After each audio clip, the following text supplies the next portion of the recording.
Okay, let's open a word of prayer. Lord, thanks for this day. Pray you'll bless our time together, and pray you'll give us a commitment to be people about truth here, and especially as we look at things going on as we approach the Lord's return. Bless us this week in Jesus' name, amen. Well, this week I'm going to call it this. It seemed like everything is backwards, and of course I guess you could say this is looking at the coast backwards. Here's what it really looks like. So we talk about these things each week: acceleration, convergence, logistics, understanding. I reference this verse every week, Daniel chapter 12, because I think we live at this time where we're going to have a little bit better understanding as we get closer. But I was talking to a good friend yesterday. I'll let him be anonymous, that way I can quote him and nobody will yell at him. But we were talking about some of the things that are going on. And he's a solid believer. I think we probably disagree on some things, but that's okay. But he was just talking about, there's just so much going on. And a lot of the things that we've had in terms of assumptions and maybe how we ought to look at some Bible prophecy passages are maybe being upended. I can't say for sure that they're completely upended, but it certainly seems that way at the present time with the things that are going on. But this verse relates directly to what I was going to talk about today. Woe to those who call evil good and good evil, who put darkness for light and light for darkness, who put bitter for sweet and sweet for bitter. Now, that's a passage that Isaiah wrote. Now, Isaiah was a prophet who wrote before the Assyrian captivity in the mid 700 BC to maybe 725 BC, maybe a little bit after that.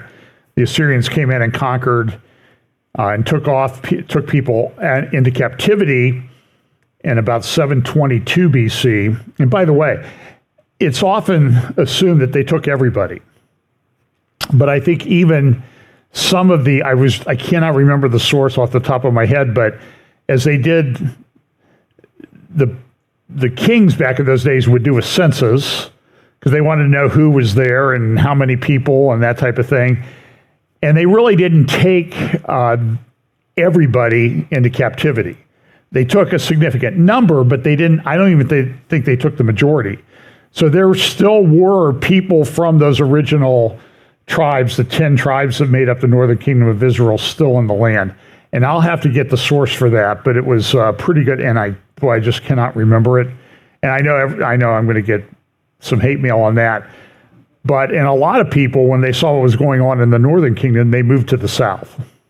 In fact, it was during the reign of King Hezekiah that so many people had come to the south that if you look at Jerusalem, Jerusalem used to be the city of David, but at the time of King Hezekiah, it expanded up what they call the Western Hill. It's actually higher than the other, like where the Temple Mount is.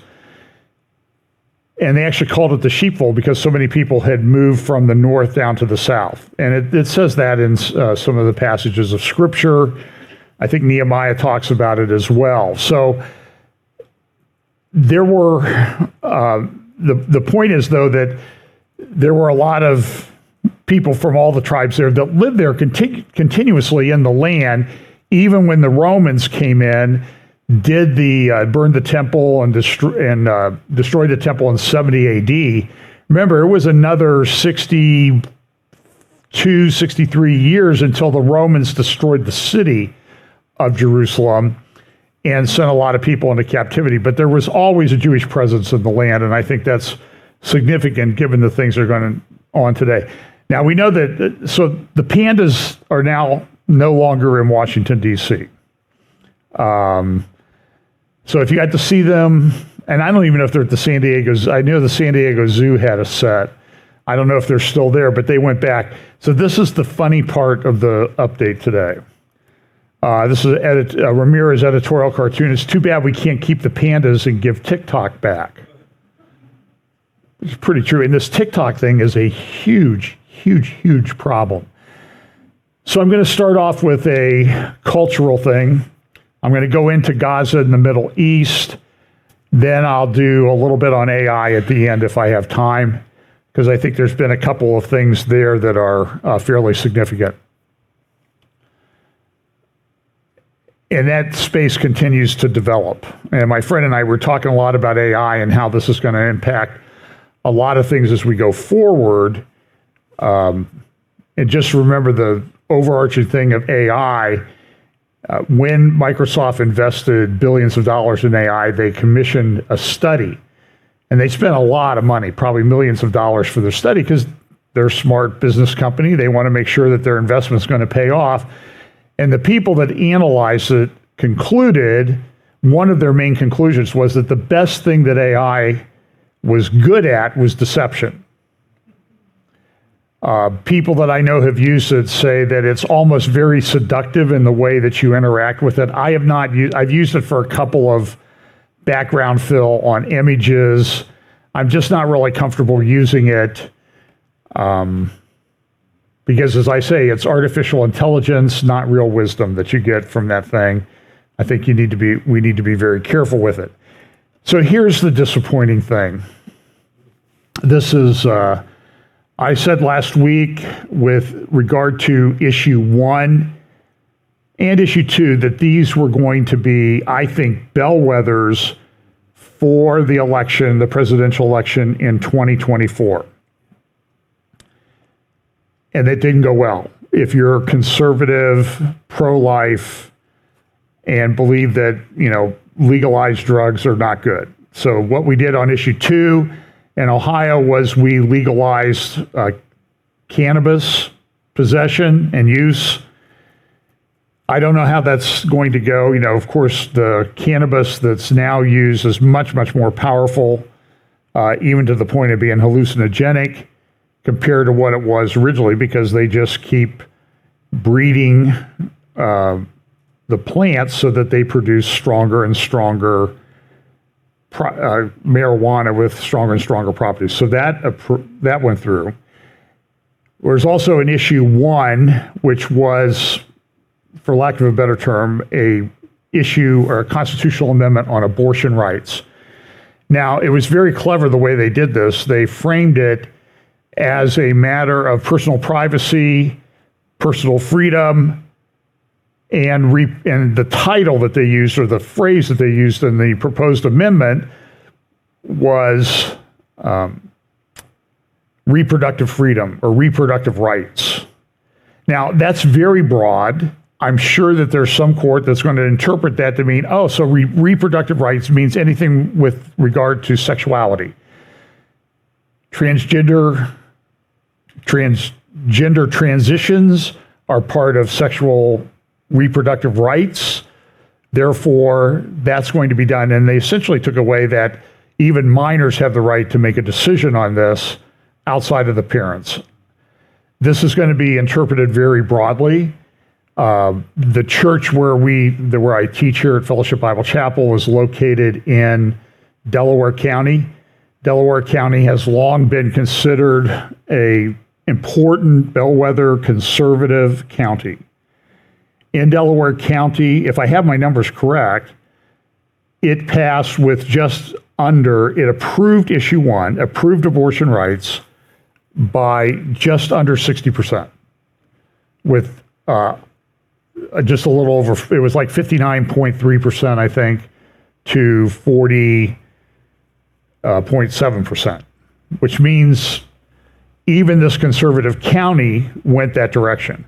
I didn't look at all the school board results. I know the school district that we live in, Olentangy, had school board members up, and I don't know if any of the conservative people that were running, some of the Moms for Liberty sponsored candidates. But I will tell you, the Democrats are all excited, and the word is that in every swing state in the presidential election coming up, they're going to push to have an abortion rights thing on the ballot because they think it's a losing issue for Republicans. Now, we can argue about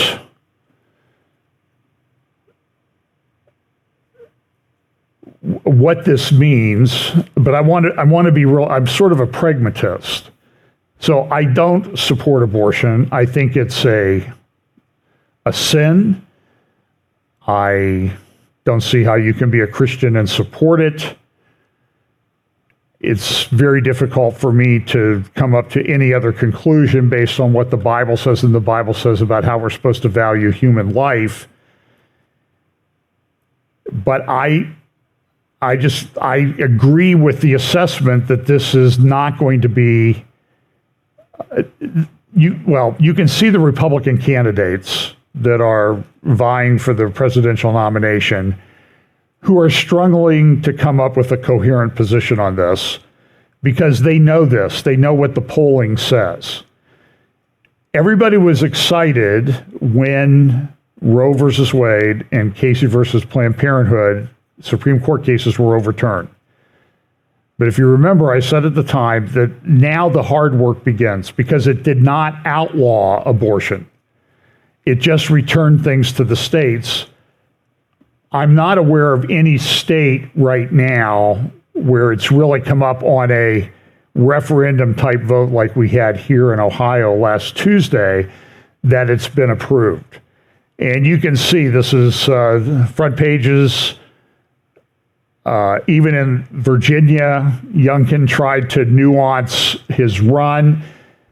He thought that he could gain, he's a Republican governor. And remember, every governor in Virginia that's elected is automatically a lame duck because they can never run for re-election. They're not allowed to serve 2 consecutive terms. They're allowed to serve multiple terms, but they can't serve 2 in a row. So once you're elected, you're a lame duck, which is kind of an interesting thing. It undermines the power of the governor. I think that's probably by design. But Youngkin, a Republican, hoped to get control of the legislature in Virginia. Virginia used to be a deep red state, meaning conservative. It's not. Both houses have now gone to the Democrats. Now, Ohio is still fairly deep red in that we have veto proof, assuming all the, I'm not sure how to say this in a kind way, assuming that the moron wing of the Republican Party voted the right way with the other Republicans, the Republicans would have a veto proof majority in both the House and Senate. We have a bicameral legislature in Ohio, and the governor's says he's a Republican too. That's, some people question that at times. But this is what happened in a Republican state, at least based on, and the Supreme Court is controlled by Republicans, ostensibly, although you would never know it. So, even the Financial Times says, did Democrats take heart from voter backlash against abortion curbs? That's not an inaccurate description. And then you couple that with marijuana rights or marijuana possession, marijuana usage passing. It's almost like, well, if you're really upset about abortion rights, at least you can go get stoned, I guess, is the way to look at it. But neither one of these are good. Neither one of these are good indicators for how the election, at least I think how the election is going to go in 2024. It's possible that there could be a massive revival and repentance, and this could change. But I'm just being pragmatic about it. This was the hard work, and the pro-life people are losing. Now, you can make all kinds of arguments. Here's what the states look like. So the dark states, those are ones that have abortion restrictions on all or most abortions.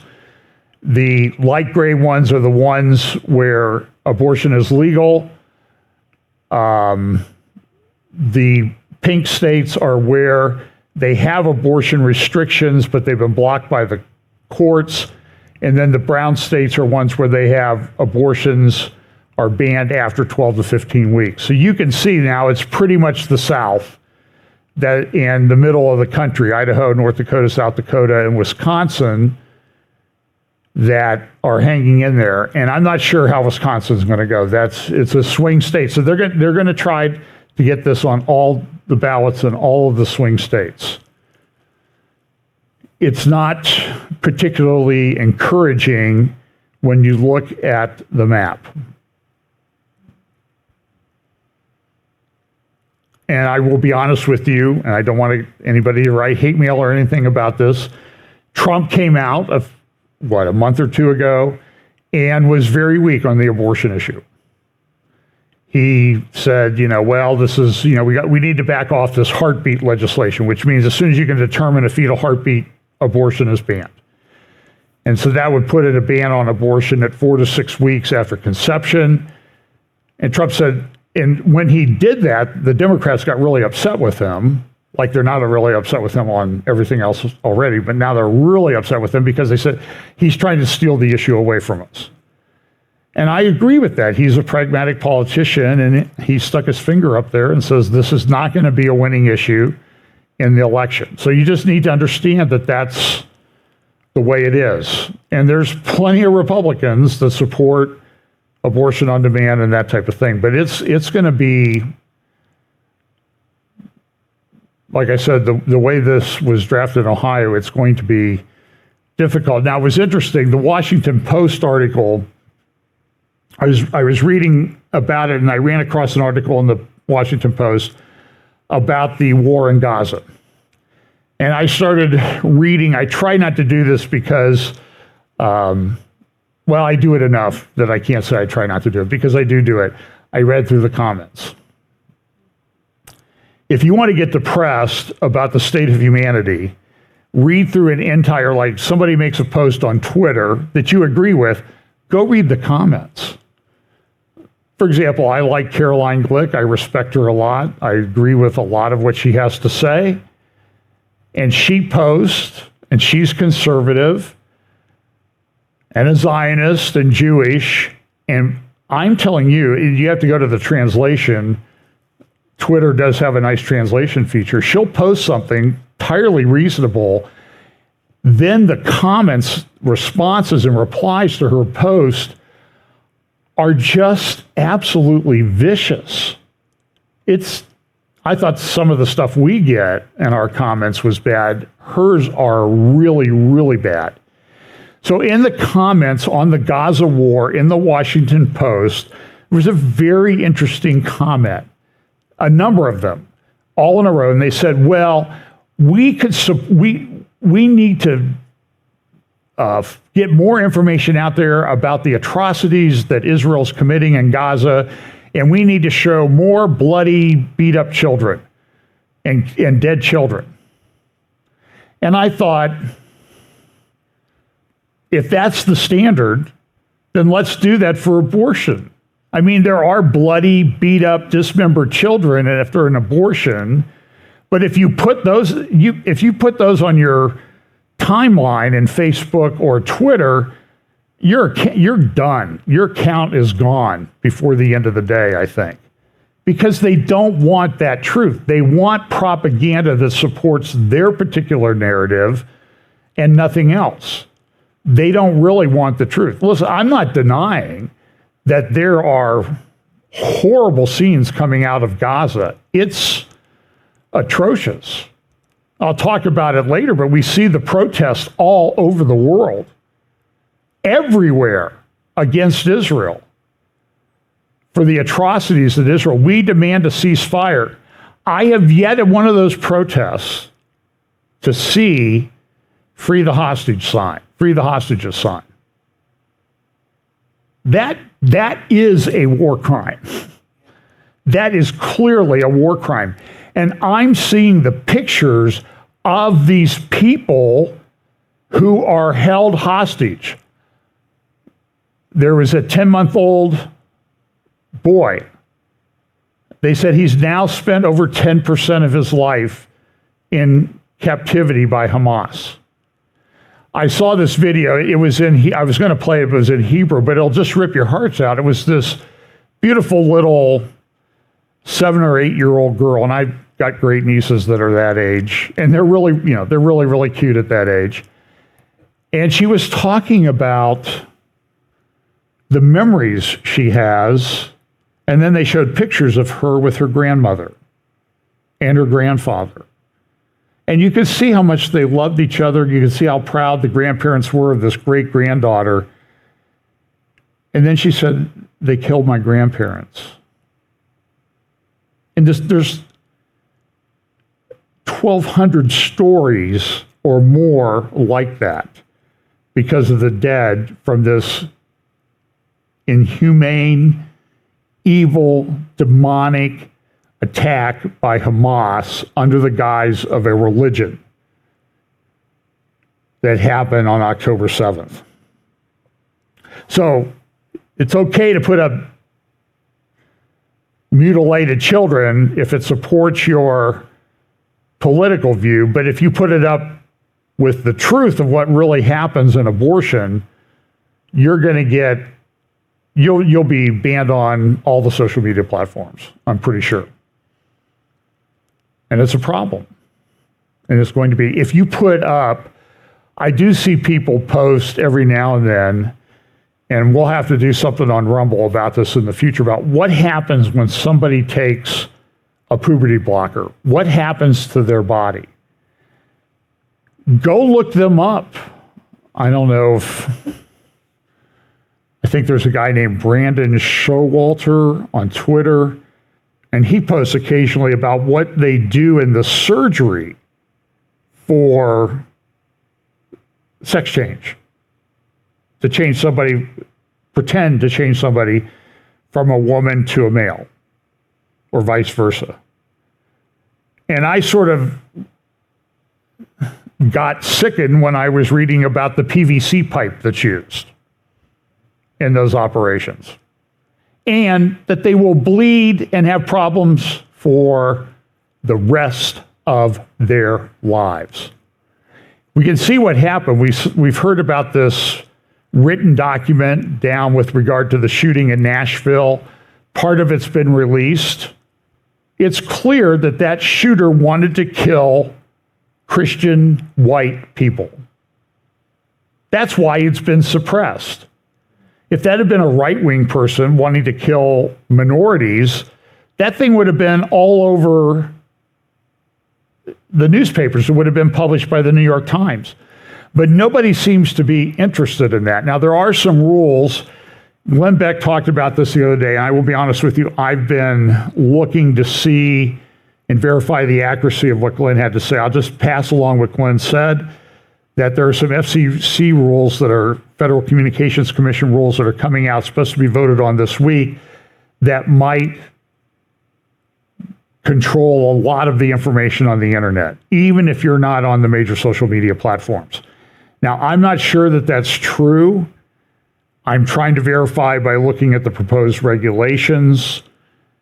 All I know is there does seem to be a commitment to controlling information and that sort of thing. So let's look at the Gaza thing. So we're going to talk about Gaza, a little bit of history, got some videos, and then there's some significant meetings that have taken place. And then at the end, I'm going to wrap it up with some scripture that I think puts it into context. So just look at some of the things that are going on. These are just some headlines here from the Wall Street Journal. China and Russia tap into outrage over the Gaza deaths. I'm going to play you a video from RT later about how they're propagandizing this against Israel and in favor of Gaza and the Arabs. And remember, it was 1964 that the KGB came up with the term the Palestinian Liberation Organization to give this mantle to Yasser Arafat, because that was a way to keep the West at bay. They didn't want the West to get too much power and influence in the Middle East, so they created this. Here's a series of articles in the New York Times about what's going on in Gaza.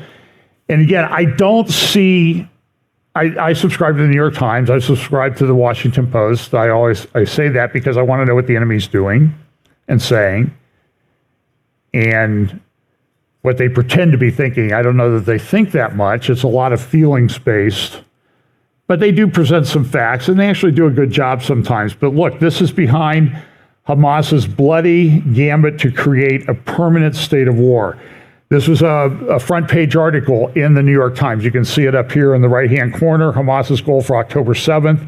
This is from Thursday, to create a permanent state of war. And they interviewed some of the leaders of Hamas in Gaza, and they said, we want to create this permanent state of war.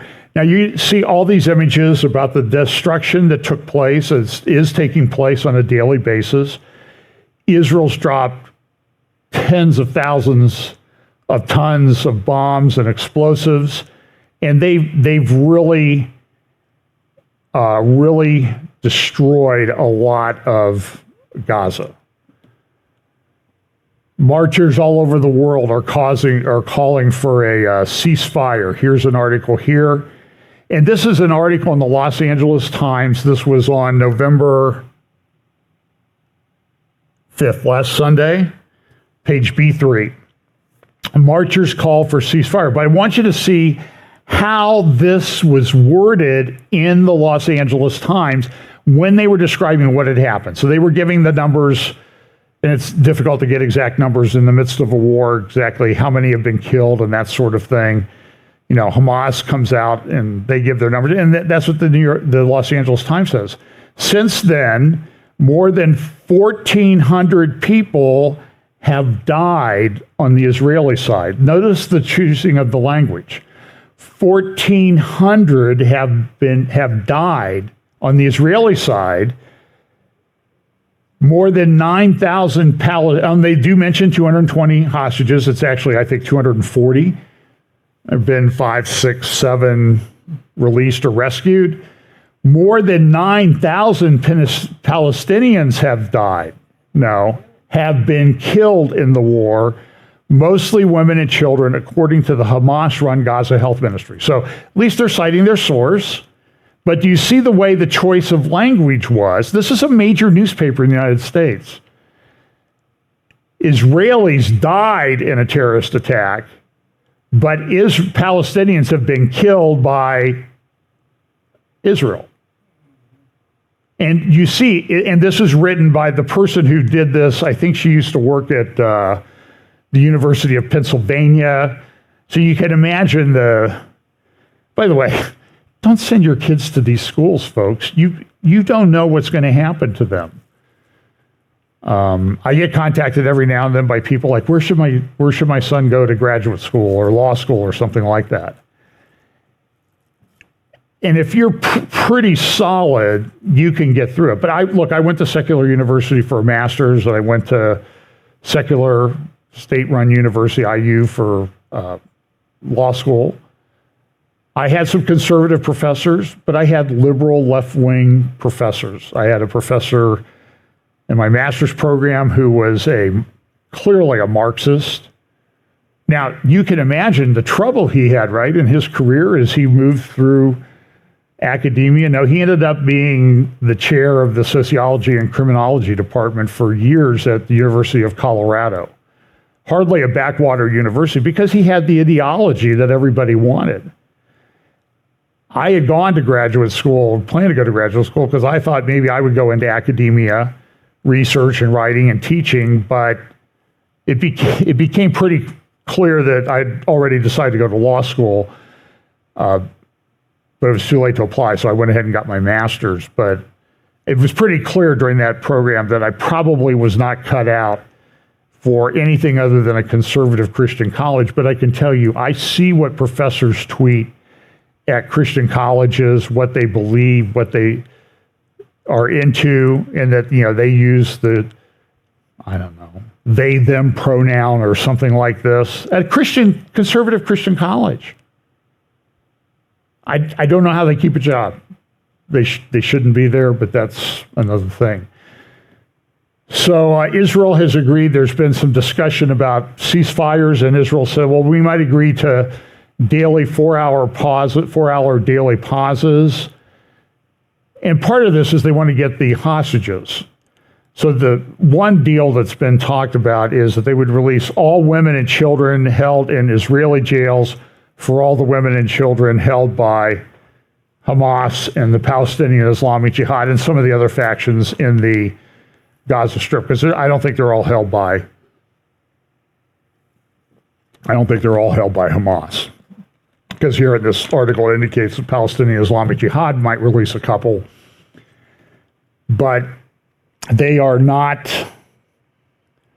Netanyahu has been adamant, we'll do a ceasefire when the hostages are released. Not a ceasefire, and we'll negotiate. And they know that this is a big deal. Back in one of the Gaza incursions, an Israeli soldier was kidnapped, and he was held for years. And they ended up, and Netanyahu got a lot of criticism for this, they released about 1,000 Palestinian terrorists that were held in Israeli jails and prisons to get that one person back. They've released Palestinian Arab terrorist prisoners to get back the bodies of soldiers that have been killed, and they've held the bodies for years.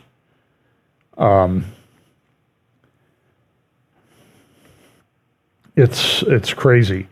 There are funerals all over the place. I saw another interview with a young child, maybe 12, and he said, well, trying to get life back to normal, I've got 40 funerals to go to in the near future. My understanding is about half of the victims have not yet been identified because of the condition of the bodies. And some of them were people that were 5 bound together and then set on fire. And they can't tell where one ends and the next one begins. And by the way, I appreciate those of you who complain that I go into any sort of detail about what happened. But listen, you need to understand what happened. And I am not going to stand up here and gloss over it, because what we are seeing is demonic forces unleashed in the world. And unless you understand that, you cannot prepare yourself mentally or spiritually for that. You don't have to look at all the pictures. And I don't show you pictures. And I've got thousands of them. I've got access to all kinds of videos. The other day in Los Angeles, now it was originally reported that Gal Gadot, she played Wonder Woman. She's Jewish, Israeli. She played Wonder Woman in a recent, I don't know when it came out. I don't go to movies very much anymore, really. So I know she played, they're very proud of her in Israel that she's, this actress who got this major part. The word was she was going to screen a video prepared by the Israeli government to show people the atrocities that took place. I don't know that that was accurate, but they did try to play this in Beverly Hills the other day at a place called the Museum of Tolerance. Now, guess what happened? The left-wing nut jobs that are running around all over the place now, and again, I will say, everybody says, is this like 1930s Germany? No.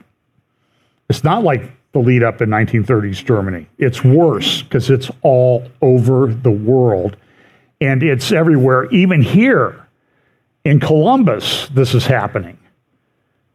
I saw a video somebody posted of a Ring camera, and the guy came to the door and rang it and stood there for like a minute, and the lady said, what do you want? And she had you could see an Israeli flag kind of flapping in the breeze in the camera.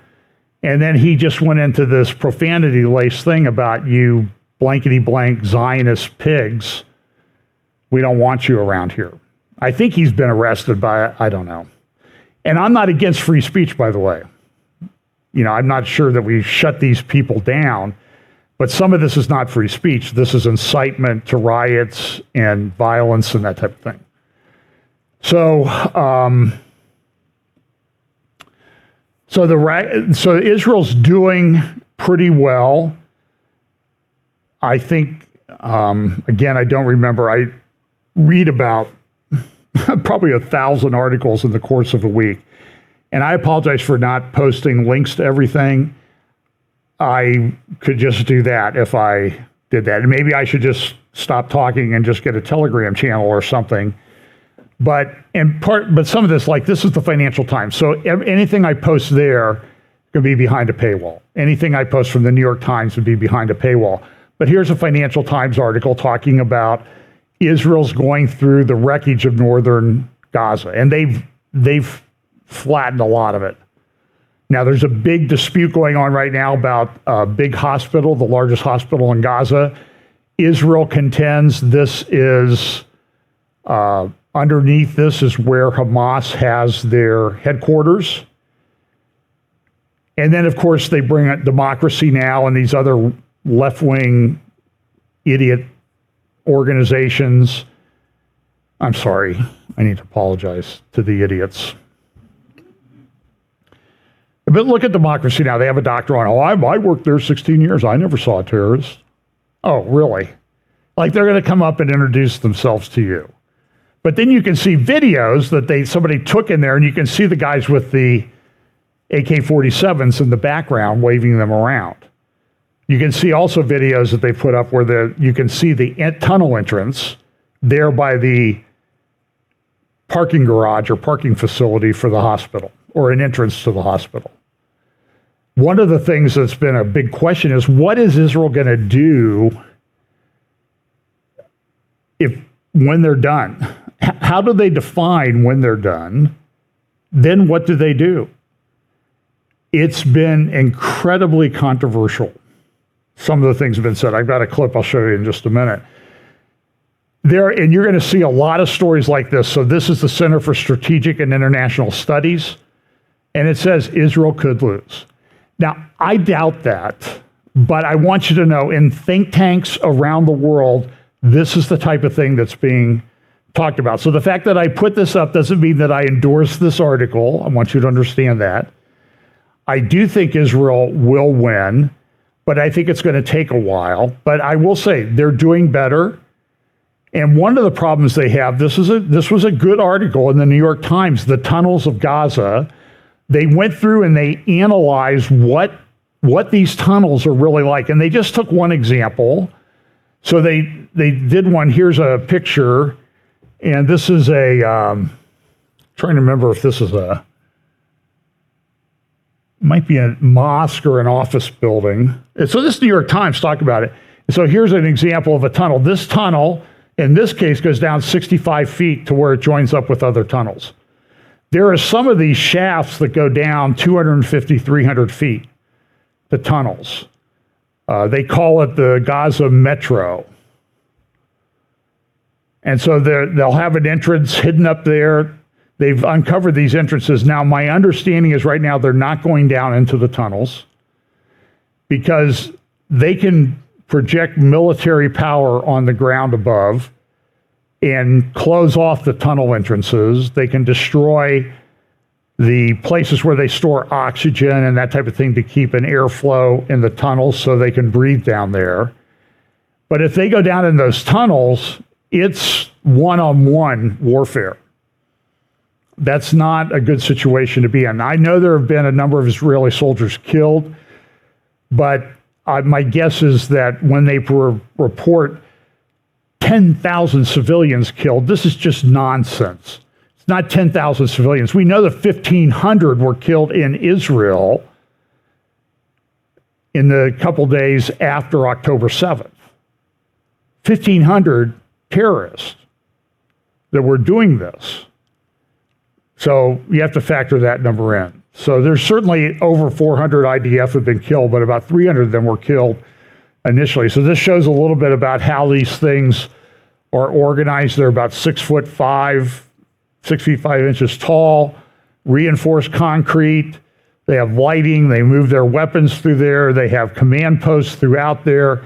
And then there will be certain places where they have, for example, they might have this tunnel, they have storage, they have tracks to move things on. This is mainly in the areas around Rafah where they smuggle things in from Egypt,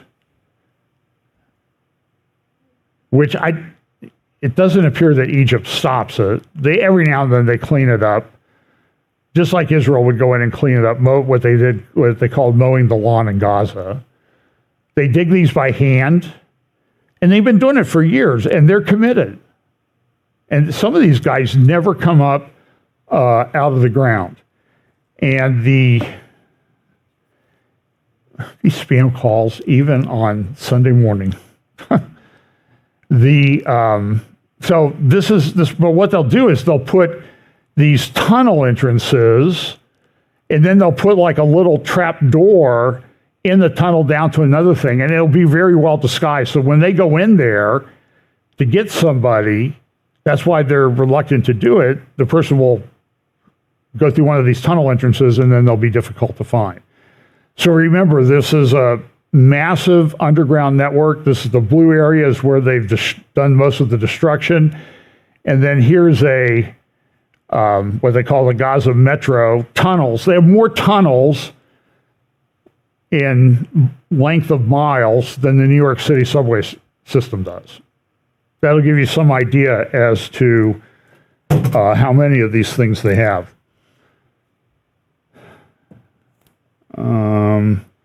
I'll talk about this in a minute. This was a pretty significant meeting that took place in Riyadh. Marches and big march in London yesterday. I'll show you some pictures of that in just a moment. Hatred on campuses like you've never seen. Everything is backwards. It's Israel got attacked, but you wouldn't know that to watch most of the media today.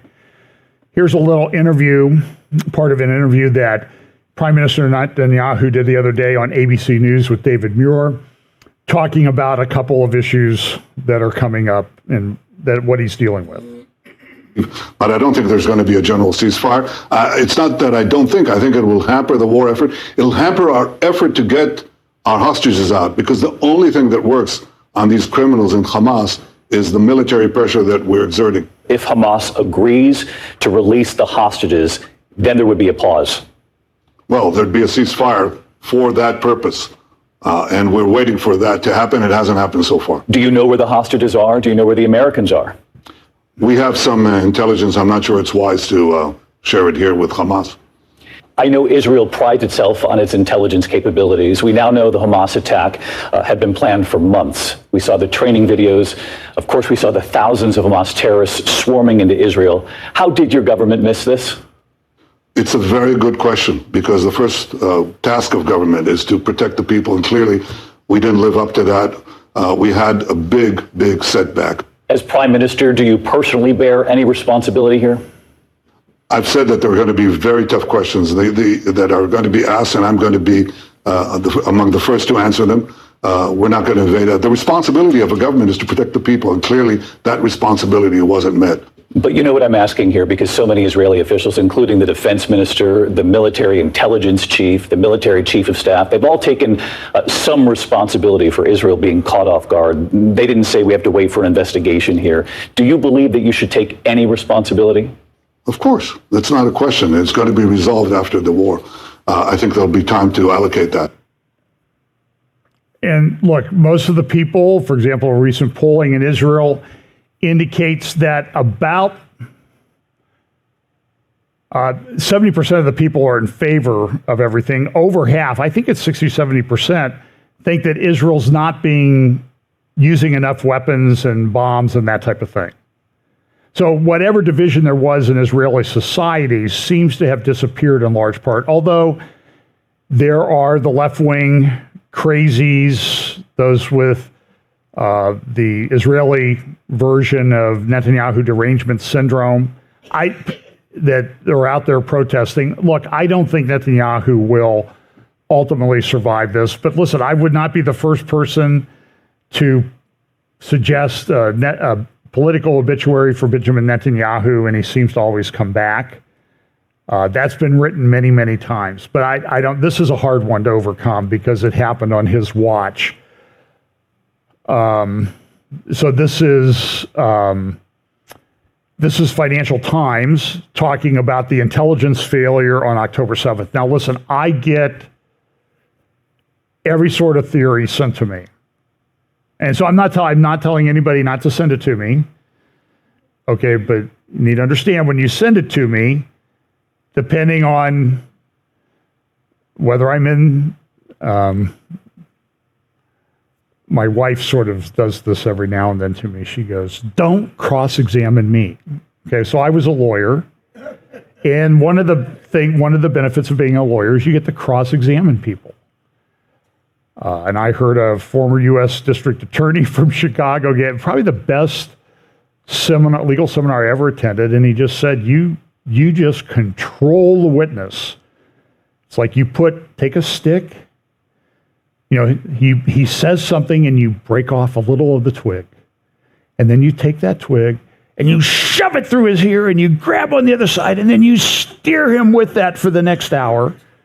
And then you ask him a nice, calm question. And then you find another stick and you break it off and he goes on. And it was very good that that's how you do cross-examination. You get information. You don't have to hammer the person, but every now and then, listen, I will confess, somebody will flip my lawyer switch and I will cross-examine them about, okay, why do you think this? What's your proof for that? Because I want to know. I want to know why you came to your conclusion beyond what you feel. So I will challenge you. So just understand that you can send me things and you can ask me questions and you have a discussion with me, but every now and then you will flip my switch and I will ask you a lot of hard questions. And I think that's what needs to be done. And as I said, I'm willing to go over there and investigate this thing for the Israeli government because I think there are a lot of really hard questions that need to be asked of the people in leadership. But there's also investigation that needs to be done on how well the other side did. Give the Persians, I'm going to use the term Persians most of the time now instead of Iranians because I just think Persians has kind of a historical, biblical ring to it and a Bible prophecy ring to it. But there was a lot of things missed, and we could sit here and we could recount that. But I don't know.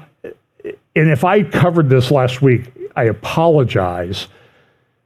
I did a bunch of interviews this week. Last Sunday, after I left here, I probably did 4 hours of interviews on Sunday, afternoon and evening. I have an interview I did the other. No, I didn't. I haven't. I will be live. I will be on Tom Hughes tomorrow at 5 p.m. Eastern. I did another couple hours with somebody. I did another couple hours with somebody. So I don't have a way to catalog everything that I talk about. So sometimes I'm repetitive. And you also understand that there are people joining the channel that have never heard of us or listened, so they may have missed some things. And it never hurts to repeat things. So one of the things is like, how did they know where everybody was? And I heard an interview with Eric Prince. Did I talk about this last Sunday from Blackwater? Okay, probably not. So, and of course you say Blackwater, so oh, you're just another neocon. And listen, I know all about Blackwater. I know what they're into. But if you never listen to people just because you're going to paint them with this very broad brush, Eric Prince talked in this interview on Rumble about how they got cell phone data. And they were able to determine where people were going, how these bases in the South were staffed. They were probably way understaffed. They killed a lot of them initially. I saw a video that someone sent me. It was a soldier in a base or a facility, and they were coming and shooting people. And I think the comment was made, at least they said in Hebrew, the soldier is saying, how do they know where we are? How do they know where we are? They had all of the cell phone data. It's out there. All of your cell phone data. It's out there. And they sell it. So they were able to determine where the safe rooms were because they tracked, okay, we shot rockets. This is how people moved. This is where they went. This is a Shabbat. How many people are going in and out of these bases in Israel? How are people moving through the doorways of homes in the kibbutz? Is the door open or locked? And they would be able to determine that when people came into a particular door, they never paused to unlock it. So they said that's an unlocked door. And they had maps for all of this. They had maps where the safe rooms were. And they do this because they fire rockets. And so all these times they fire rockets, they're getting data as to where people move and where do they go. I don't know what the rule is. They said, where was the IDF? Why didn't they come? Why didn't they put up helicopters? And that's what a lot of people are saying, a legitimate question. But the other question I have is, what's the rule when rockets are flying? And when the area is under a rocket alert, do they put up their expensive helicopters? I don't know. I do not know the answer to that question. But I think it's a legitimate question. So I'm going to try to do interviews with some IDF people this week, retired IDF people, to kind of get some of these answers. There's sort of a baseline understanding here, because I don't know. I'm not a military guy. But I think that I think these are legitimate questions.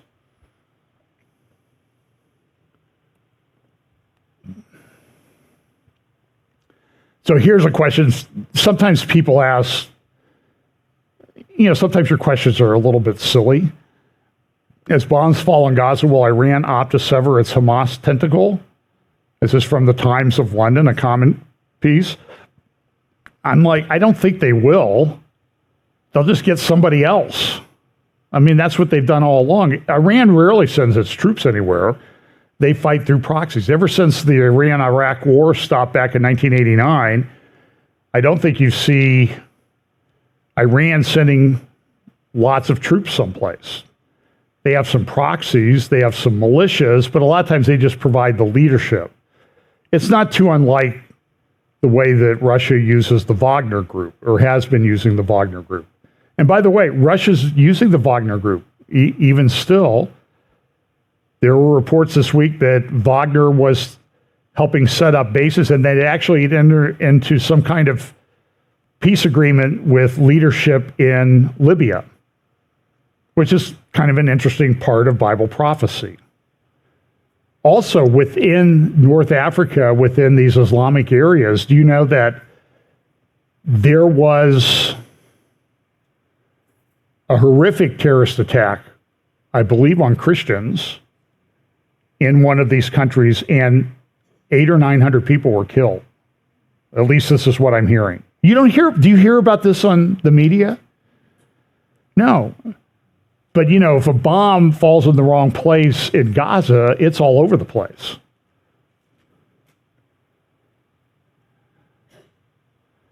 In this article, it says the evolution of the crisis now depends on 5 factors. First, watch whether a radicalized and shrunken Hamas destabilizes the already infirm Palestinian Authority. Other people on the other hand say we need to give the Palestinian Authority more control, more power. Watch the old men. The West Bank's Mahmoud Abbas, 87. Iran's Supreme Leader Ali Khamenei is a similar age. King Salman of Saudi Arabia, similar age. And President Biden are all in their 80s. Third, watch for disappearing red lines. Our State Department, Anthony Blinken, is running around saying, hey, we don't want this and this and this to happen. Don't do this, Israel, don't do this. And my view would be, why don't we just stay out of it and let Israel decide what they want to do? Fourth, watch out for the bombs. The Iran nuclear deal is dead. It was dead already when Iran became an arms supplier to Russia. I think this is a silly statement. In the Ukraine war, now it's even deader. Iran will use the fog of war to accelerate its uranium enrichment to a weapons grade. If it gets a bomb, Saudi Arabia will want one too. So anyway, everything's a big mess. And so all these factors, as they say, will keep the Mideast on boil. And Hamas leaders, a lot of them live in Doha in luxury. They're not in the midst of the war.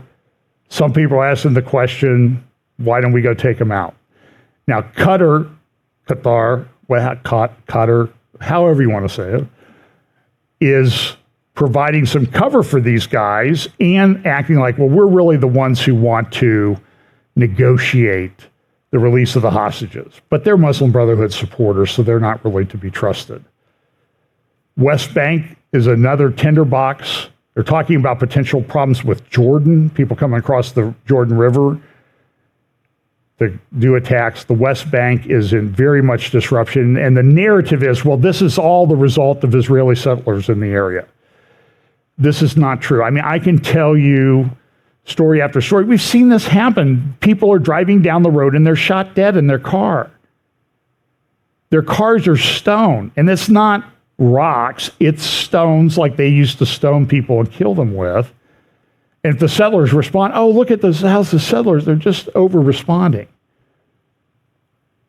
And then again, the question is, they destroy Hamas, then what? Very interesting article by Seth Frantzman, interview with Avigdor Lieberman. He was in one of the Netanyahu administrations. He was one of the defense minister. He talks about in the article, it's in the Jerusalem Post magazine this week, Seth Frantzman, we need to release all hostages by force. And he leads a party, I can't remember the name of it. It's the Russian Jewish Party. Where a lot of Jews came from Russia after the fall of the Soviet Union. A lot of them settled in the north. I remember I went into a place to buy gas in Nahari on a nice warm day, and the guy, I'm pretty sure he had on one of those like Russian winter hats, and he was sort of talking to me in Hebrew with a Russian accent, and then English with a Russian and Hebrew accent. I was asking him, how do I pump the gas? And we eventually figured it out. He kept my credit card while I did it, though, just to be sure. But he talked about Lieberman in 2016 said, I wrote an article about this. I showed you articles by Mordecai Kadar he wrote an article in April about talking almost exactly like what's happening right now with Hamas. So he warned everybody. So here's some things from the article. What happened over the last weeks of September and the build up to October 7th attack? And Lieberman says, for about 12 days, we watched Hamas violence on our border, with some firing into our territory, shooting with guns, real violence on the fence. After 12 days, the decision was made to increase the number of workers permitted into Israel from Gaza from 18,000 to 30,000, and to increase monthly payments to Hamas from 10 to 18 million. And he's right. This doesn't make any sense unless you've been completely duped to believe that, well, yeah, Hamas is a legitimate party. For Hamas, Lieberman says it was a signal. What they were doing was a dress rehearsal before they made the final decision to attack us. And this was an approach of capitulation, a defeatist approach to contain Hamas. Netanyahu's approach was containment. And the result was that after their violence came the atrocities on October 7th. He said, well, you visited the Gaza periphery with Eshkol Regional Council head Gadi Yarkoni, who I had a chance to meet in December, and saw a lack of IDF forces on the border. Is that correct? Yeah. I asked, where are the soldiers? We didn't see any soldiers. We made a statement about this on video. I said in the video that it's crazy what is happening here. We are in bad shape. Yarkoni said that during the 12 days of Hamas agitation on the border, he didn't receive any calls, either from the prime minister or from the defense minister, to say anyone would visit them in the border communities. Not a single member of Knesset visited the regional council on the Gaza periphery. And these guys are right on the border down there. Lieberman recalls giving interviews prior to the Friday before the attack. He even remembers comparing the situation to just before the Yom Kippur War, saying it was worse. That weekend was the anniversary of the Yom Kippur War. We know now how lightly defended the Gaza border was. And it's true. He said this is Lieberman, we see the same pattern of behavior as in the South. They carry out provocations every day on our border. This is talking about up on the Lebanon border. And I think that whatever you saw in the South, the writing was on the wall in the North. Hezbollah had been waiting for the best timing for their side. Today we have 200,000 refugees displaced within Israel, out of a country of 9 million people. I visited our northern border, and they said I didn't see any inhabitants of the 24 villages because they are empty. They will not return if they see Hezbollah terrorists on the border. They saw what happened in the South. It's impossible. What about the hostages? We must make a decision to release all the hostages by force.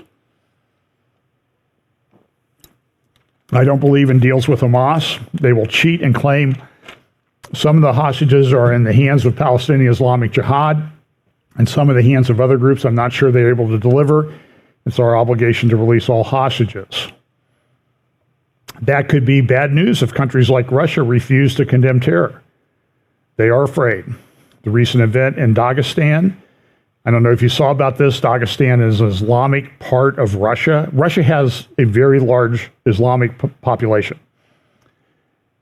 There are reports, have been for years, that the Russian army by some date in the future, I think that date gets closer and closer, but maybe it's changed because they called up a lot of people because of the Ukraine war, that it could be 40 or 50% Islamic, the Russian military. And how does the leader of Russia manage that? Well, maybe you do things that the Muslims want you to do, like go against Israel. Is that a possible thing that could happen? I've been talking about this for 25 years. It's been apparent. And so in Dagestan, what they did was the rumor was there was a plane that came in from Tel Aviv, and they had a mob storm the airport, break through the security, get out to the plane, and they were demanding to see passports of people on the plane. And if they were Jewish, Israeli, they were going to pull them off of there. Now, the authorities there were able to contain it, but understand this is happening all over the place. In Paris, they're painting Jewish stars of David on people's homes and businesses. In Houston, Texas, a Jewish bakery or restaurant was trashed. Oh, I forgot to tell you. So at the Museum of Tolerance in Beverly Hills, they were going to play this video. It was attacked by pro-Palestinian, pro-Hamas protesters, none of which were shouting, "Release the hostages." They were beating on the doors of Grand Central Station in New York. It goes on and on and on. So everybody's on it. This is a picture of the emergency meeting of the Arab League and the Organization of Islamic Countries. You can see the two logos up there, held in Riyadh, Saudi Arabia. Of course, you see Crown Prince Mohammed bin Salman there at the center.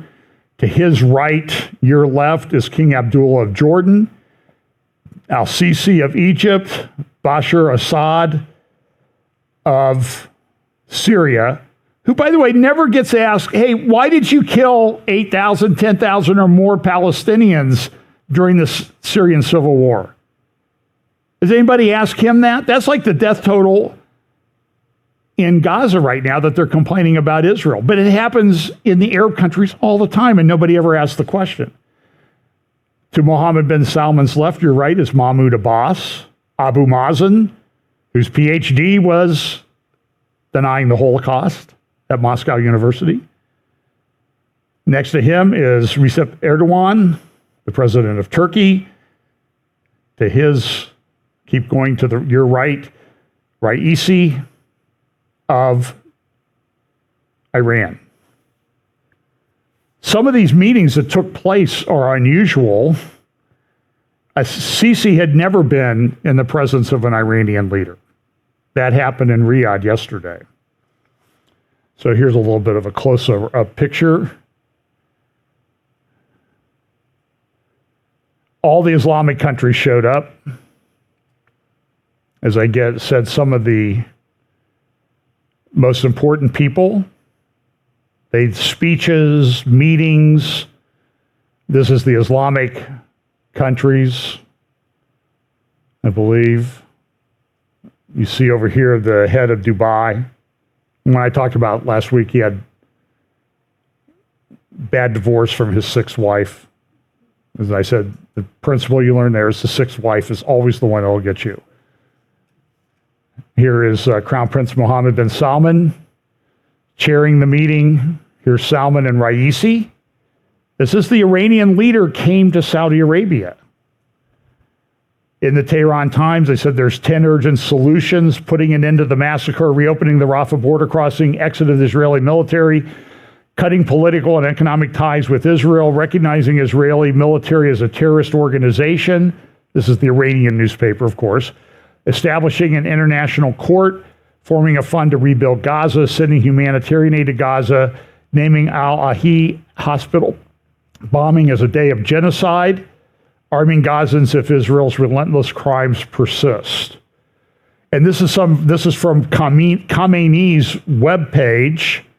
Some of the pictures that are there, I think it's very interesting the way he does. Power of faith determines the battle. And it's all propaganda. Look at this one, close to victory. Do you see the arm rising up but do you see what the roots are? The roots is Israel, the country. You see how the map, see how this all of Israel is Arab Muslim controlled. This is the way they do their propaganda in Hamas's own logo and in their charter. I could cite you in the charter, they say Israel should not exist. Not, well, they can have a few neighborhoods around Jerusalem and Tel Aviv. No. From the river to the sea, Palestine will be free. That is calling for the annihilation of Israel. Plain and simple. Rashida Tlaib, the congresswoman from up and around Detroit, she says, oh no, that's just an aspirational feeling. Baloney. How stupid do you think we are? She was censured by Congress, but it's a meaningless act. But you see in their logo, what do you see? Do you see any Israel there, or is it all Israel, or is it all Palestine from the river to the sea? And I've said this is the 1967 borders. Oh, we need to go back to the 67 borders. That would give up the strategic highlands of Israel. I say, well, let's not do 1967. Let's do the 67 borders. Let's do 967 BC. I'd be on board with those borders. By the way, they would still have Gaza. Now, so I'm going to do a couple things here. And I want you to understand that these are a couple of the milder conspiracy theories that I've been sent as to how this happened. This one happens to come from Martin Armstrong, Armstrong Economics. And I think he's a brilliant guy. I think he's really smart. He's been warning about the world economy and the U.S. economy for a long time. And eventually he'll be right. His timing may be off a bit, but he writes this article. And I'm just going to tell you, there's a derangement that comes when Israel's involved. And I'm sorry, I do respect Martin Armstrong, but this, and I see this all over the place. I see this from people who claim to be Christians. Oh, Israel's doing this because they're taking out Gaza because they want to build the Ben Gurion Canal from Eilat up through the Jordan River Valley and then over to the Mediterranean. And this is a map. This is a map that happened, that came. So here's what Martin Armstrong says. The U.S. and Israel have been discussing plans to build a canal to rival the Suez Canal for over 50 years. By the way, I saw some guy put up a video and he goes, man, yeah, they want to rival the Suez Canal, he said. I'm like, if you're going to talk geopolitics yet, like I should talk, like I knew what he was talking about, so I guess I shouldn't complain because I mispronounce things too. But that was kind of an easy one. For over 50 years, we must look at recent history to see the motives for the war occurring today.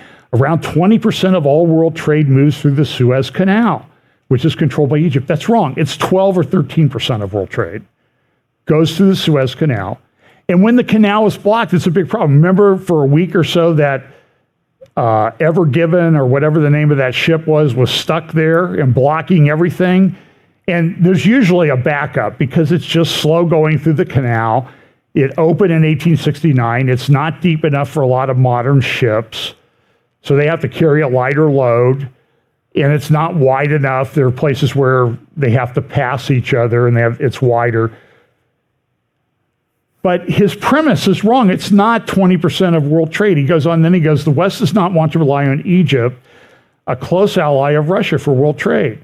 The Ben Gurion Canal project, or Israeli Canal, has been the proposed solution since the 60s.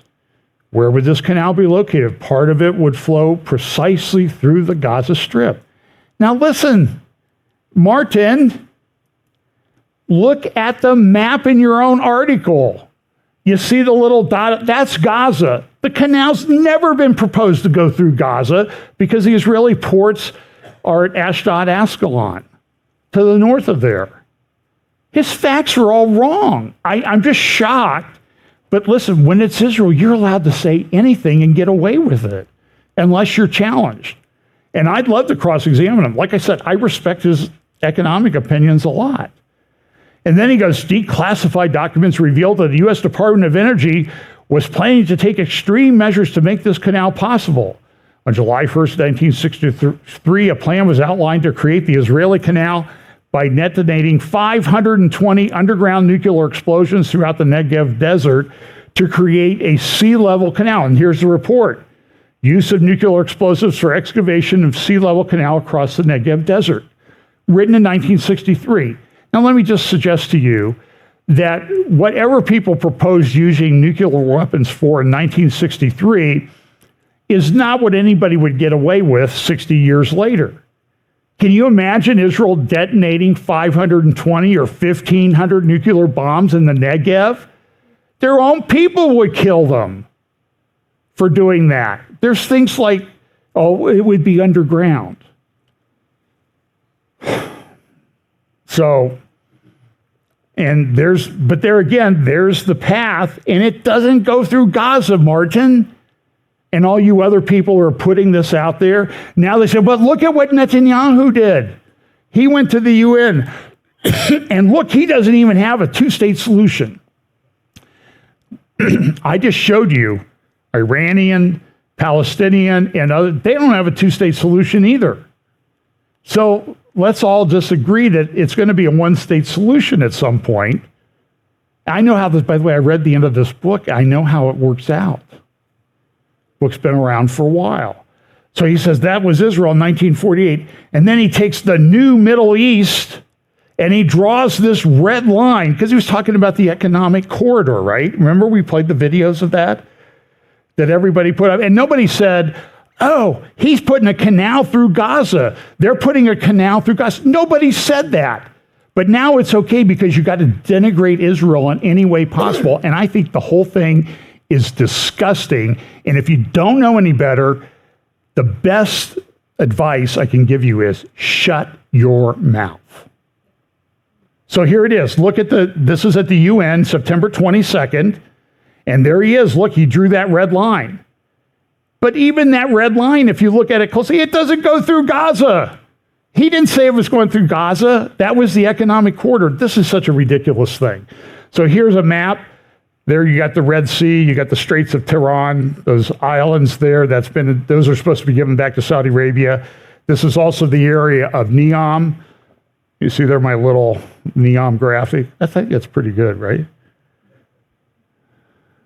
I mean, you can just never get enough of that they're building. And so it's not, the best path is not up through Gaza. I just don't think it's going to happen. And you need to understand that, Israel's got a tough geography. So here, a lot would be down here to the right. This is the West Bank. That's the highlands, Judea and Samaria. Jerusalem would be in the middle there.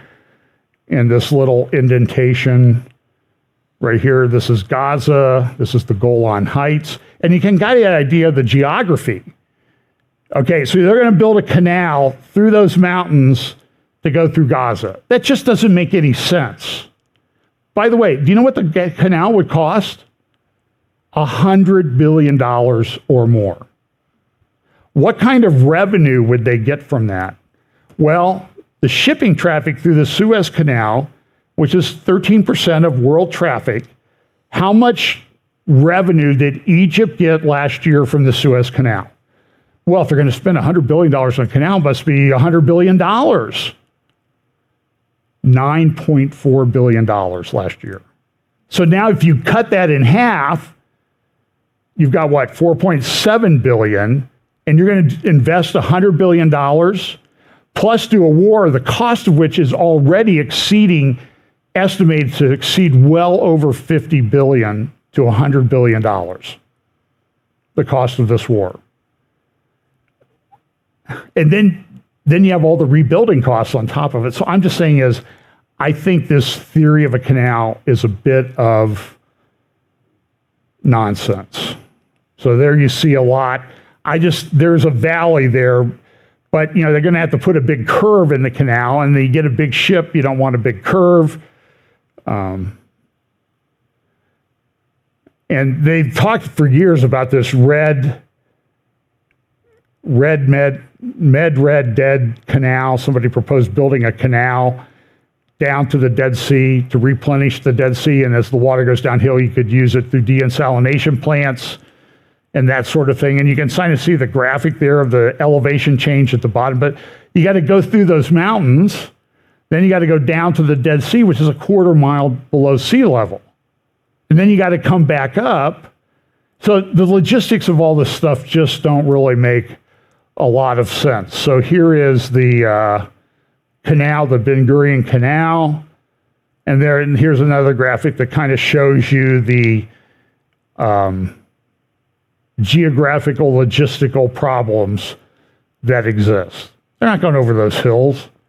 I just think it's nonsense. So one of the things, though, that people are talking about is Palestinian state, Abraham Accords. Here's Jared Kushner at the Financial Investment Initiative Institute a couple of weeks ago in Saudi Arabia, called Davos in the Desert. And the guy's still around. He's managing a few billion of Saudi's money. He's still friends with Crown Prince Mohammed bin Salman. And he was interviewed at this, not an office or anything, but somebody thought he was important enough to bring to this Davos in the Desert. Here's what he had to say. I've seen, not just in the Middle East, but also in the world and in life, is that when the forces of good are winning, the forces of evil will try to stop them. And that's really what I believe the terrorist attack was meant to do. I mean, Israel's economy was rocking in terms of all the different growth. It was a very attractive partner to a lot of people in the region. The progress between Saudi Arabia and Israel was progressing incredibly well. And I do think that poses a big threat to the forces of evil. If you have the Abraham Accords continuing and everyone coming together, that's something that obviously people will want to stop. So the attacks were absolutely vicious, terrible, that occurred, and that's really what was meant to be. So still a lot of possibilities for progress and positivity, but right now, obviously, this is a very important moment to see what's going to happen. In light of the attack, the Abraham Accords are more important than ever. Clearly, this is one of the hardest problem sets that's existed probably in geopolitics, but the end state has to look something like this, and it has to have two elements. Number one, Israel has to have the security to not be threatened by its neighbors and to be able to protect its citizens. That is absolutely crucial, is non-negotiable, and I do think a lot of the world agrees that that's something that should exist. The second element is that the Palestinian people have to have the opportunity to live a better life. And I think that if you go through the element, it's not just saying let's create a state, it has to be a state that can function and thrive, because if you don't create that, then the people will, again, find ways to blame other people instead of the leadership that's putting it there. And look, he's right. I often joke with some of my friends about, he, every time I see him, he has on the same blue suit. How many of them does he have? Look, he's thin, good shape, and all that stuff. But my question has always been, I only thought Superman got to wear the same clothes to work every day. But that's neither here nor there. So that's Jared Kushner. But remember his plan, this vision for peace, and listen, there was a lot of controversy. Oh, it didn't really propose a two-state solution, but they knew the Palestinians would reject it. Listen, I don't care if the Palestinians were rejected. You proposed it, guys. Own it. And look at what he did, though. In the Negev down here, they proposed giving parts of the Negev to the people in Gaza for industrial and agricultural zones. And there was going to be a tunnel. So they're going to build a canal over a tunnel. I don't know, the whole thing. And this was a proposal. And what do you think? Hamas rejected it. They would never accept it. They rejected it when they got back the greenhouses that Jewish residents of Gaza had built, high-tech greenhouses and other things. They came in, and did they use them to make money for their people? They destroyed them. That's how they think. You understand that this is, even though the Quran says that the people of Israel, the Hebrews, are entitled to the land of Israel. It says that in the Quran. Oh, forgot about that. I'm not going to play this. This is a RT video. Maybe I'll do it in a midweek sometime. But they're saying Gaza has all this gas and Israel has all this gas, and they're trying to get gas to Europe. But listen, the United States has frustrated that. The pipeline never got built. That pipeline to Europe was going to cost $10, $15 billion. The canal would be $100 billion. Nobody was going to finance the pipeline, particularly in a world that's gone completely crazy and said, well, we don't want hydrocarbons anymore. Oh, yeah, because the wind works all the time and the solar works all the time. It's insanity. So they had this meeting, this front page of the Arab News this morning. King of Saudi Arabia came out, but it was kind of interesting. They had, here's Erdogan coming in, meeting everybody. He gave a speech. And then you had King Abdullah of Jordan. You had Mohammed bin Salman said this: we affirm our condemnation and categorical rejection of the barbaric war to which our brothers in Palestine are subjected. We demand immediate cessation of military operations and provision of humanitarian corridors to the residents of the Gaza Strip. And they all meant the same thing. This is from a Twitter feed. This is accurate.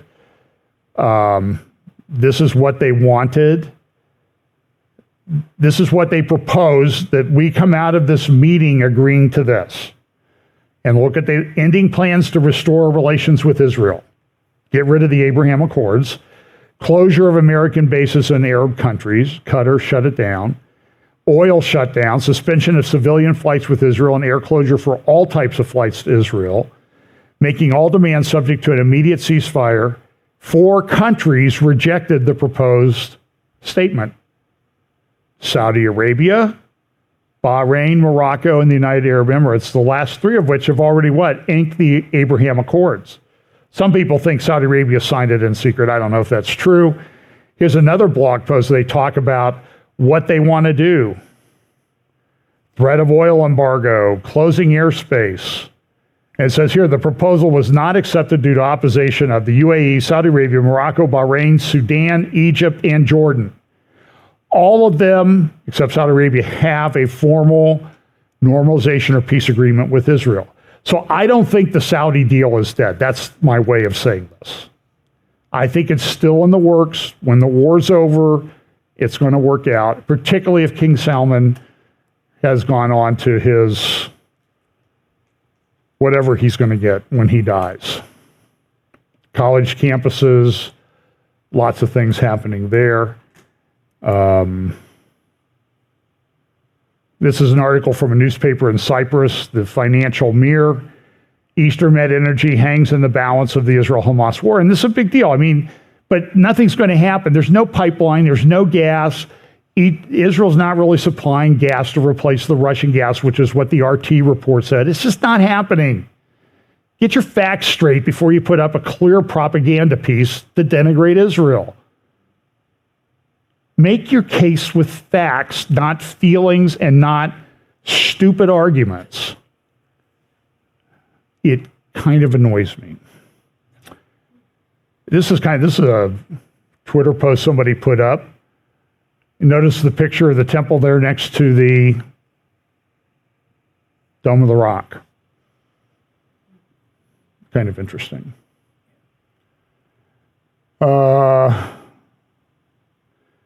Here's Jonathan Spire has a pretty good article as usual. Friday, Jerusalem Post, why are the Houthis attacking Israel? And he says, listen, quit with the fiction that this is the Houthis doing this. This is Iran.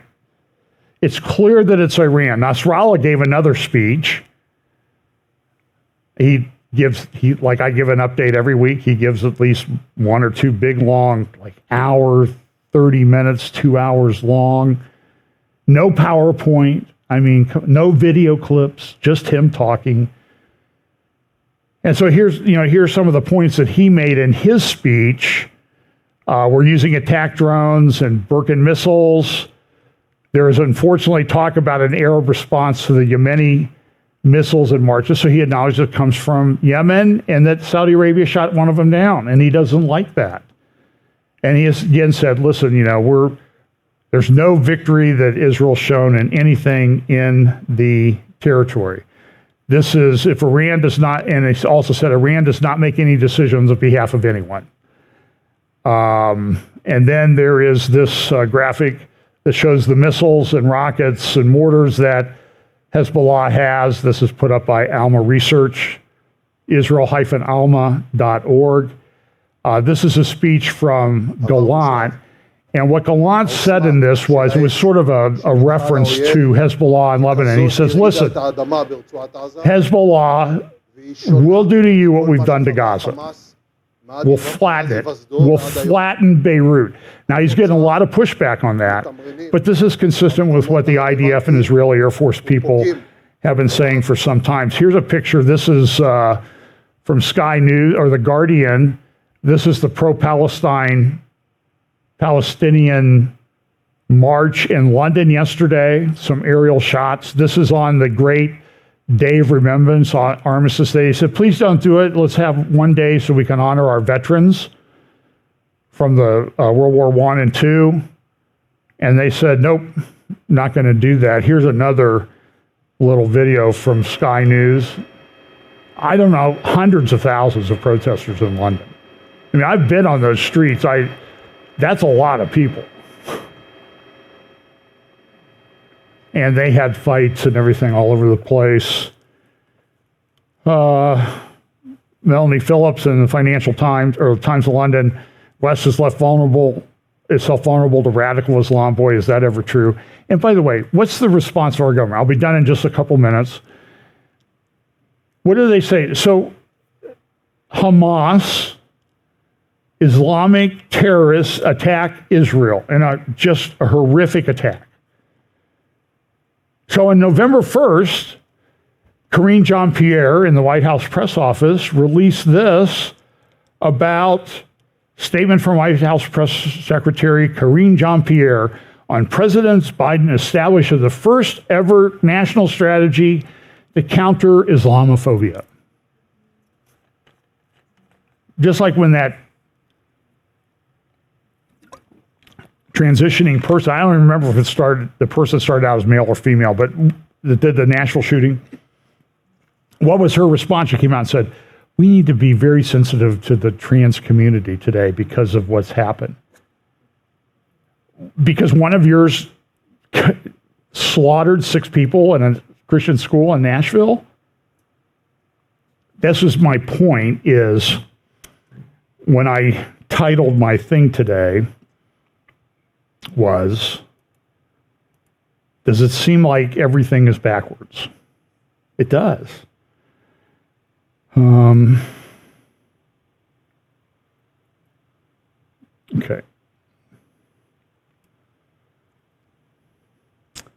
I'm going to play a clip, a little bit of Caroline Glick on Neil Cavuto.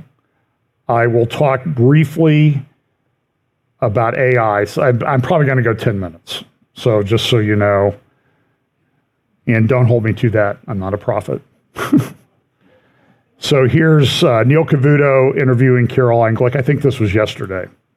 Former IDF ministry captain, former Netanyahu assistant foreign policy advisor. And Caroline, I can't help but go back. Maybe I've been obsessing too much on this Saudi Arabia hosted summit that features Iran for the first time in 11 years. Iran quickly seized on the PR gain from that to say they're all in agreement, but they're not all in agreement. So what do you make of it? Hi, thanks for having me on, Neil.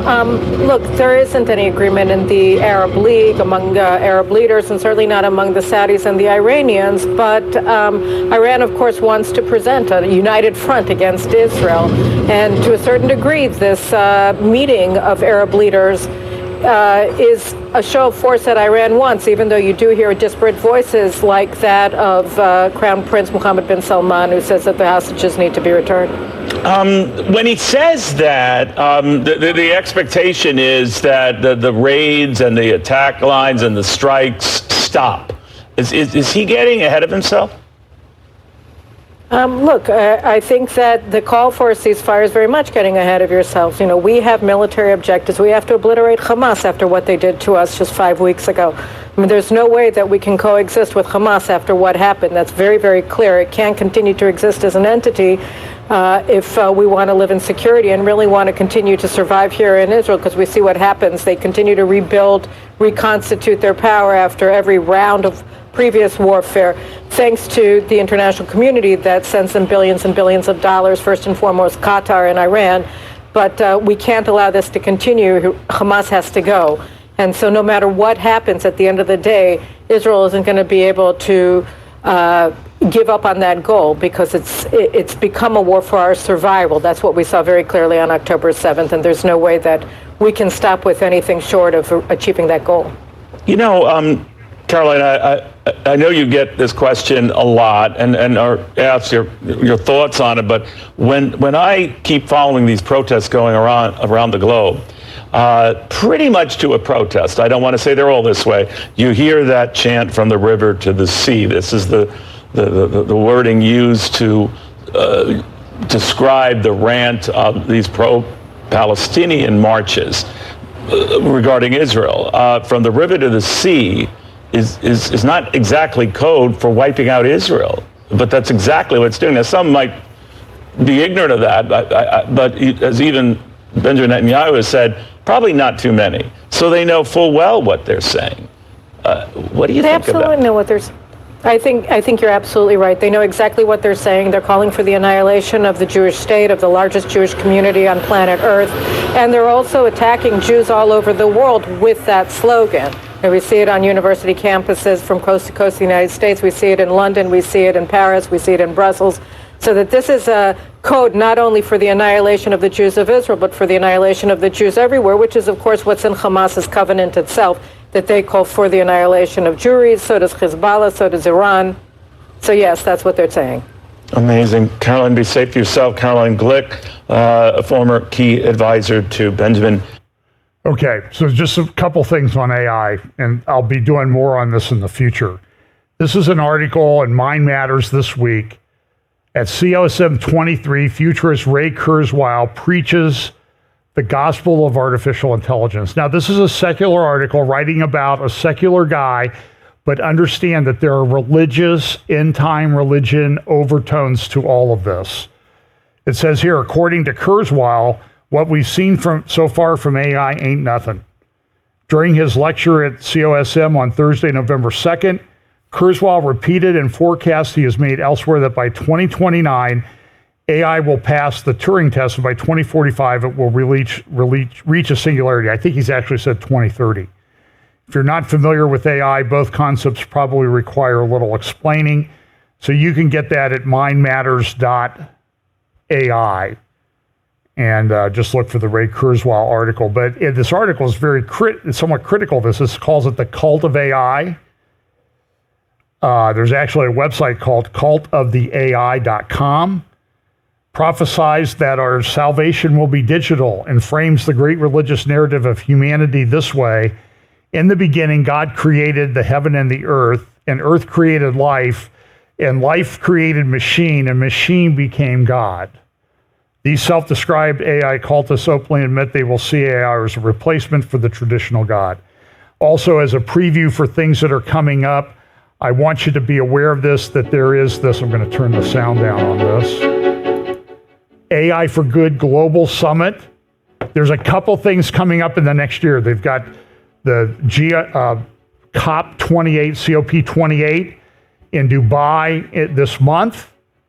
Then they have this thing called AI for Good. This was a conference a few months ago, and it's all tied into the UN, just like this. And they talk about the Sustainable Development Goals that come from the UN, and it's all about climate change and AI and that sort of thing. And you can see when they do this, when they use their graphics, they're using all of this stuff. There's your Sustainable Development Goals.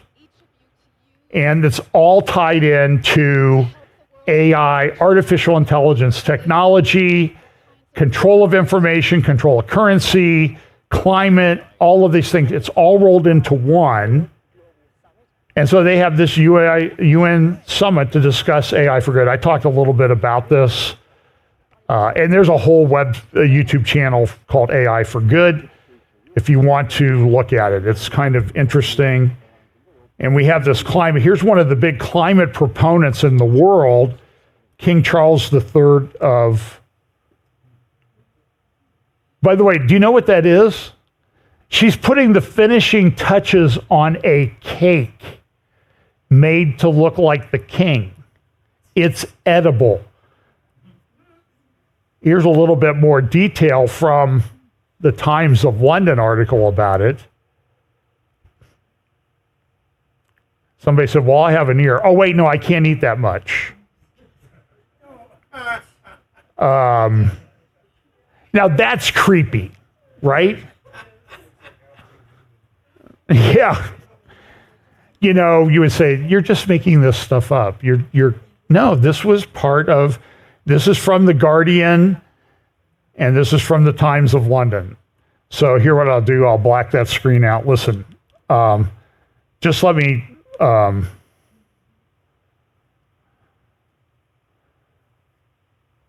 there's a scriptural, a lot of things I could do. Psalm 83, Ezekiel 38, 39, all of these things are in play and developing.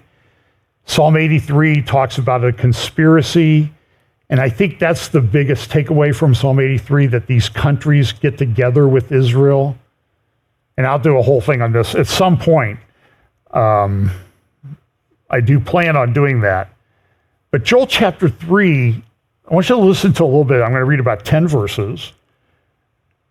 And I could read Zechariah 12 and 14 too. But listen to this. For behold, Joel chapter 3, in those days and at that time, when I bring back the captives of Judah and Jerusalem, I will also gather all nations. Okay, so all has a very technical Hebrew meaning. It means all.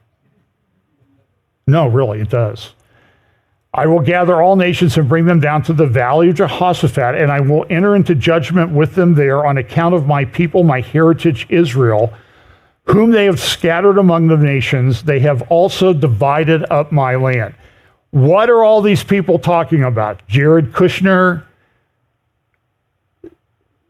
proposals, dividing up the land.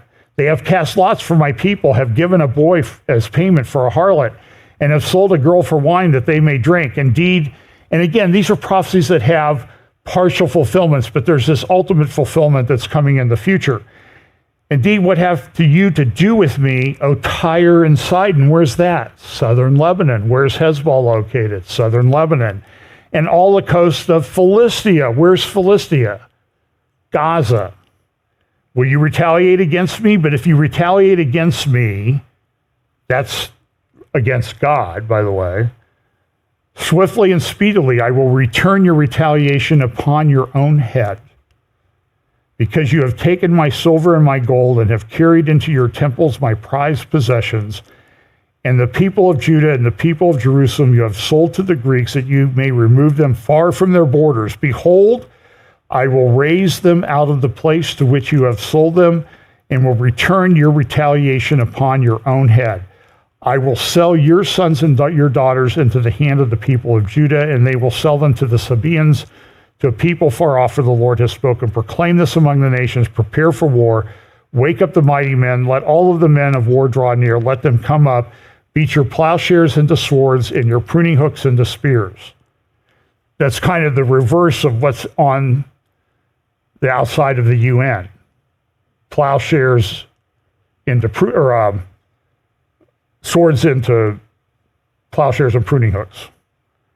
This is a reverse. Your plowshares won't be into swords, and your pruning hooks into spears. Let the weak say, I am strong.